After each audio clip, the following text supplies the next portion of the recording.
Mwenye nguvu amenitenda makuu. Mwenye nguvu amenitenda makuu. Hebu naomba turudie kwa sauti.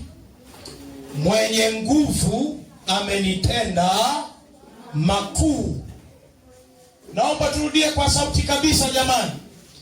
Mwenye nguvu amenitenda makuu. Naomba sauti yako isikike jamani. Mwenye nguvu amenitenda makuu. Ukisema kwa imani, kuna kitu Bwana anakifanya siku ya leo. Amen.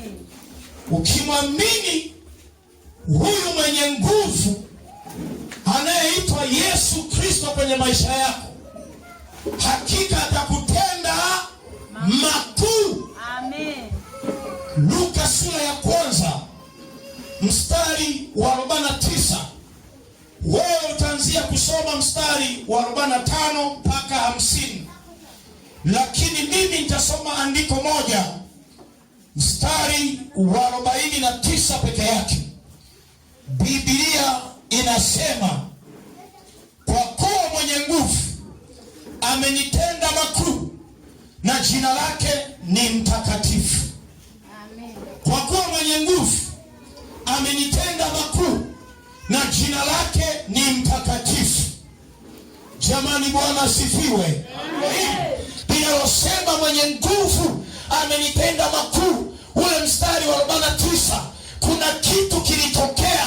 Kuna kitu kilitokea kwa Mariamu. Ndio maana anasimama mbele za Bwana anasema mwenye nguvu amenitenda makuu. Haleluya! Maana yake kuna kitu kilifanyika katika maisha ya huyu Bikira Mariamu ambaye hakujua, lakini anapewa kubeba jambo kubwa lenye baraka linalopitisha mpango wa kiungu duniani. Haleluya! Amina. Ndio maana anasema mwenye nguvu amenitenda makuu. Mwenye nguvu huyo ni nani? Muulize mwenzako, unamfahamu mwenye nguvu anayewatenda makuu watu wake? Na ukiamini siku ya leo mwenye nguvu yuko mahali hapa, anakwenda kukutenda makuu. Maisha yako anayabadilisha, ndoa yako anaibadilisha, uchumi wako anaubadilisha. Sema amen. Usiwe mvivu wa kusema amen mbele za Bwana. Amen. Mwenye nguvu amenitenda makuu. Najisikia raha. Haleluya. Najisikia raha ya kwamba yuko mmoja mwenye nguvu anayewatenda watu wake mambo makubwa zaidi ya vile walivyotarajia, zaidi ya vile walivyofikiria, zaidi ya vile walivyoomba. Yeye anawatenda mambo makubwa. Ukiamini siku ya leo katika ibada hii, yuko Yesu mwenye nguvu, ataenda kukutenda makuu, na wewe utamwasilisha Bwana, maana mwenye nguvu amekutenda makuu. Bila acha uvivu wa kusema makuu. Tunasema sema makuu kwa ujasiri. Sikiliza, hatua ya mkoma aliyekuwa na ukoma kutoka kwenye kambi yake mpaka kwenye kambi ya maadui haikuwa ni hatua ya uvivu, ilikuwa ni hatua ya kijasiri. Wa Pentekoste wengi hawana imani kuyakiri mambo makubwa.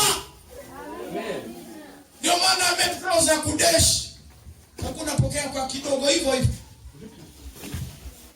Amen. Unajua maana yake? Na iwe sasa nasema amen. Yaani inakuwa kama ulivyosema, kuongea kwa kuchoka. Lakini anayefahamu kauli hii, mwenye nguvu amenitenda makuu, mtu huyu hakuwa wa kawaida. Alipoelewa kile ambacho huyu mwenye nguvu amemfanyia, akauisha moyo wake, akajisikia furaha, akajisikia shangwe. Ndio maana naimba, muniache mimi, mwenye nguvu amenitenda makuu. Siku ya leo sema yuko mwenye nguvu amenitenda mambo makubwa. Haleluya. Lazima tuyaone mambo